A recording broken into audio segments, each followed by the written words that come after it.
Good afternoon, Matrix. Today we're going to be focusing on the data response side of the topic presentation and data response. And again, this comes in a Business Ventures Paper 2 question. So here we go. What do we need to know about data response? First of all, we need to know that one can communicate in one of two ways. The first one is verbal, that is speaking, using language, using your body language, your facial expressions. And the other is non-verbal, so there is no voice coming out. So that comes in the written format. It can be reports or tables with a whole lot of numbers in them, or graphs, be it bar graphs, line graphs, pie graphs, diagrams, which are pictures or illustrations, photographs, scenarios, a big flip chart that you move over and start on the next page with, handouts, which are like notes on certain topics that you would need, and slideshows like this PowerPoint. We have to understand the advantage of using different visual aids. And I'm going to start with the first point saying that a visual aid supports the main points of a topic. It helps an audience understand and clarify things within a topic. It makes a presentation far more memorable. Rather than just listening to someone, you're reinforcing it by seeing something too. It's useful for those who like to learn by seeing things. So for visual learners, they like to see what they're hearing. It summarizes a lot of information. So you'll often hear that saying, a picture paints 1,000 words. So instead of reading 1,000 words, you could look at one picture and understand exactly what's going on. It's eye-catching, so it retains and keeps the audience's attention. It's very useful for financial information because one can clearly see here that the money spent by this family, most of it goes towards food, which is 25%. But if you had to write that all out or put it in a table, it would be a lot harder to see. So there are very different types of visual aids that we are going to look at. We're going to look at the PowerPoint and data projector, the old overhead projector which uses transparencies, an interactive whiteboard, or some people refer to them as smart boards, handouts, flyers and brochures, all seen as the same thing, posters, signs, banners, flags, a flip chart and a whiteboard. Now for each one of these visual aids, we are going to have to know what the advantage is and what the disadvantage is of using that visual aid.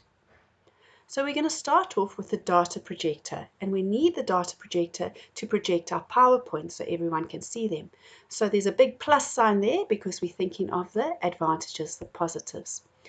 So graphic programs are very easy to understand, okay? Putting in pictures, putting in charts, help people understand things. It's very easy to add sound and video to a PowerPoint. If your slide is less cluttered and simple, people remember the information a lot better. The video clips can add variety to your presentation. It helps capture and retain the audience's attention. Slides must only be used to enhance facts or summarize things. I often, when kids are doing presentations, I stop them and I say, stop, because I can read that PowerPoint. Rather speak to me. That must just add and enhance what you're saying. So what are the negatives? What are the disadvantages of PowerPoints? And you can see I put a big blue sign there as a negative. So some people don't quite know how to handle a data projector, and then they're fumbling around and can't get it to work or project properly, or the sound doesn't work. It may lead to irritation because the person who's presenting can't get it to work, or you have animations that are confusing everything and just cluttering all the slides. It's less effective for those who cannot see. So if you're sitting at the back of a room and you can't see that PowerPoint, it's not going to have an impact on you. Just reading off the slide makes it very, very boring. And we've all seen that time and time again. I was once taught the 7x7 rule. Don't put more than 7 words up and don't put more than 7 words across, because then it's just too much. The other negative side is that you do need electricity in order to use it, and sometimes we've got no control of when our electricity is going to go out. Let's look at this old overhead projector. I hope some of you recall using these in primary school.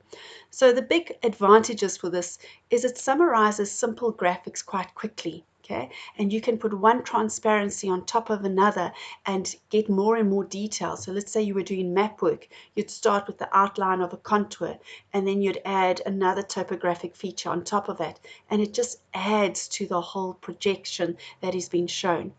It was a very useful replacement for computers, all right? And if you don't have a computer, this does still work quite well.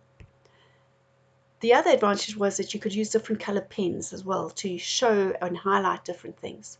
The negative side of it is that the lights need to be off, so the room is quite dark so everyone can see. The bulb could possibly blow and they're quite expensive to change. If your transparencies aren't in order, so you're picking up one transparency after the other and they all fall down and they're not in the same order, it takes quite some time to reorganize that.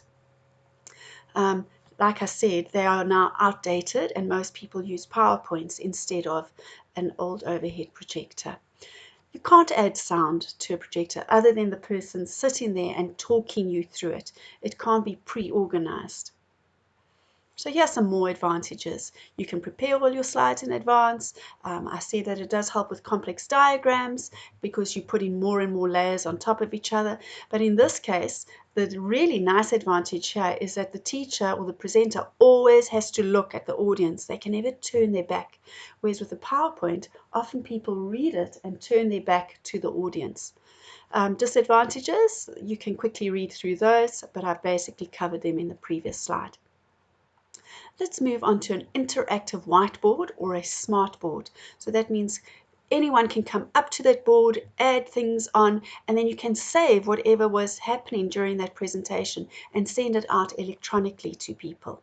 So the advantages are that you can project directly from a computer, so all your images that you have stored, you have easy access to them.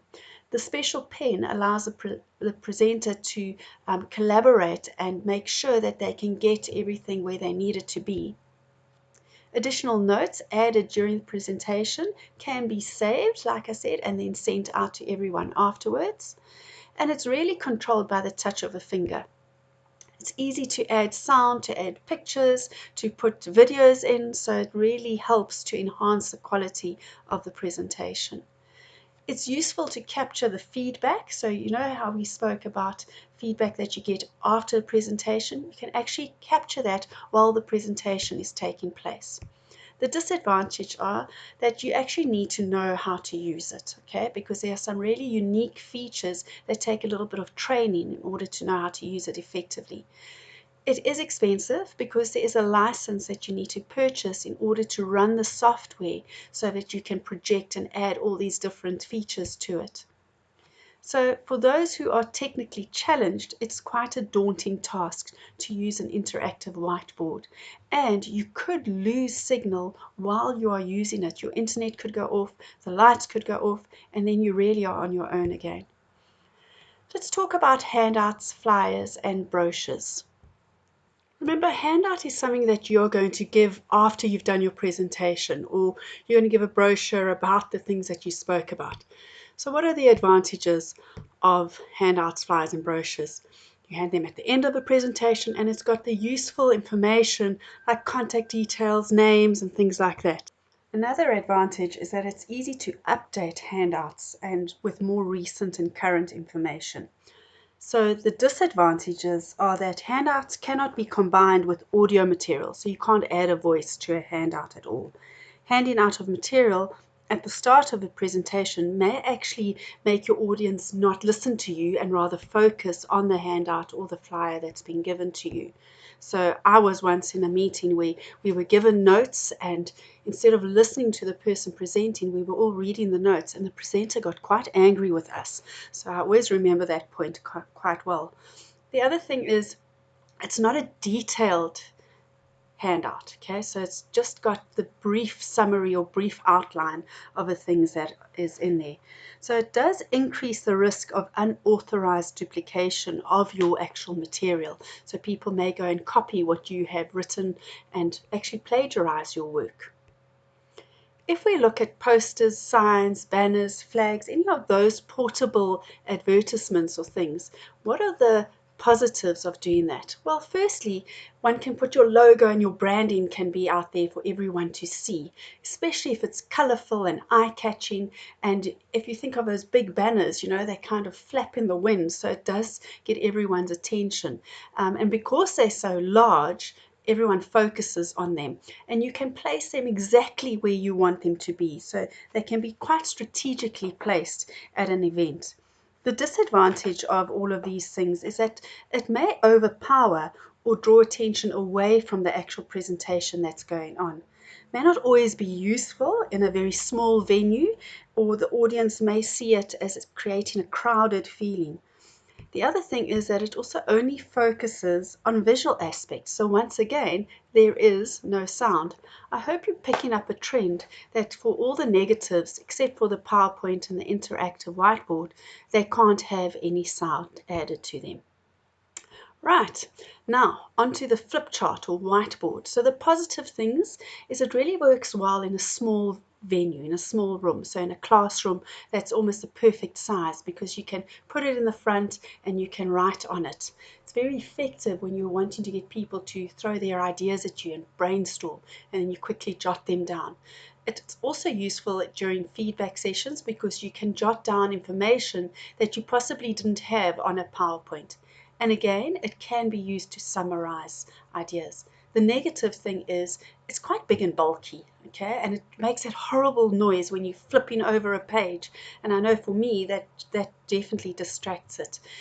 If a person writing doesn't have a neat handwriting, it can look quite untidy and illegible. Okay, so it does give a sense of it being cluttered or chaotic.